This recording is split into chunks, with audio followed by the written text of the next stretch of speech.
Hello and welcome to this week's edition of the Level of Interest Market Briefing. My name is Oliver Sparring, I am Head of Trading at TradeNeon, and today I'm greeting you from the jungle in beautiful Ubud, Bali. As always, in this video, I want to take a look with you at what the S&P 500 has to offer us today and in the coming week. As always, the main focus is on our level of interest software, which reflects our morning market analysis of various futures markets. For this analysis, we include a wide range of data sources such as dark pool trades, option dealer data, CME span data, the expected move, and many more in order to get a solid picture of how institutional trading interest is distributed in the market. Let's begin once again with the most important economic news events that are coming up throughout the week. It quickly becomes clear that we are facing a much more colorful week than last week. The events of the coming days will certainly be directional for what happens next in the S&P 500. We have indeed made a new all-time high in the overall market. Whether this can hold sustainably or will be rejected once again naturally depends on a wide range of macroeconomic factors. Today is still relatively quiet, but on the remaining weekdays we have several news events scheduled each day. First and foremost, of course, the FOMC statement and the interest rate decision on Wednesday. In addition, we will receive PCI data on Thursday and on Friday the PMI data. Especially the interest rate decision can, of course, have a strong impact on price in such a volatile environment. Beyond that, we have several heavyweight earnings reports this week, including Visa and Coca-Cola on Tuesday, Microsoft, Alphabet, Meta, and Amazon on Wednesday, Apple and Eli Lilly on Thursday, and ExxonMobil on Friday.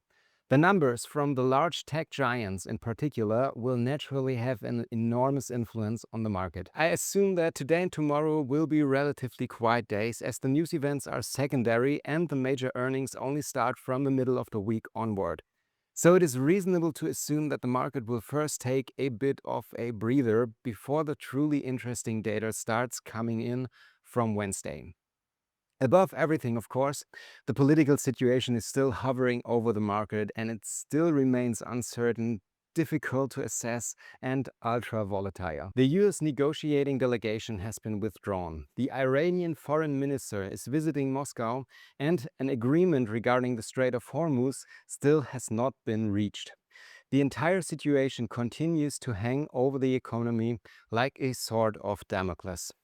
In a day trading context, we unfortunately still have to expect intermittent volatile price spikes when algorithms react to sudden news or tweets. So let's take a look at the market. During the overnight session, the S&P briefly managed to break the previous day's high, stabilize above it for a while, and accumulate some volume. However, that excursion was short-lived. As you can see, we are currently in a bear zone, and the hedgers in form of option dealers are giving us strong opposing pressure through selling in the area between 7,217 and 7,170 points. While from a broader perspective, we are of course still in a clear uptrend, that trend already slowed down significantly last week. Today, I also do not necessarily see a price explosion to the upside ahead of us. The expected move at 59 points is in an average range and matches the calculated Black-Scholes expected move. This confirms my assumption that we will most likely be dealing with more of a range-bound neutral to normal day. Above 7,217, I would tend to have a more bullish bias.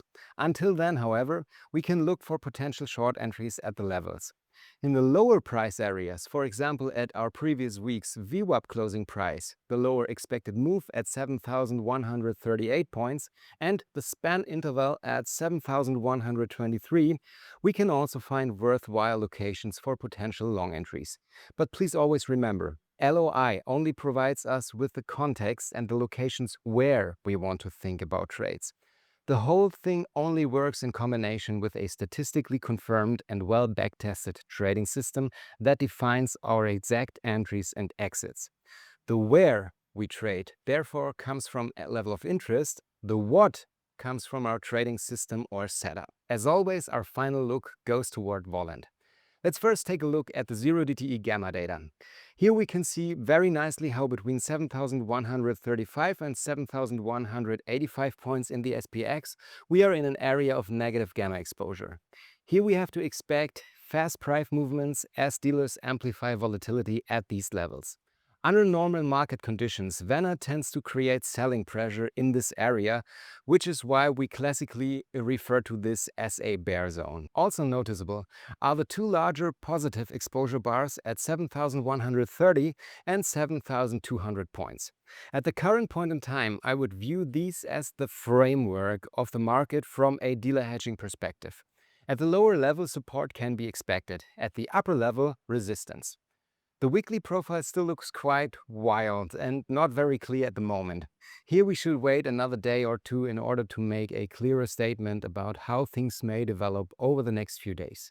However, I also tend to assume that the macroeconomic data will have a greater influence on the weekly market action than the dealer hedging data. With that said, I wish you, as always, a successful week and, of course, good trades. If you have any questions or comments about our analysis, feel free to write them in the comments as always. I'm curious to hear your view on the week's market action. See you next time. With our discount code in the description, you will receive 10% off your Volland subscription for 6 months, no matter which tier you choose. You can find more information about level of interest on our homepage at TradeNeon.com, where, as always, you can test the software free of charge for 7 days. See you next week. Take care.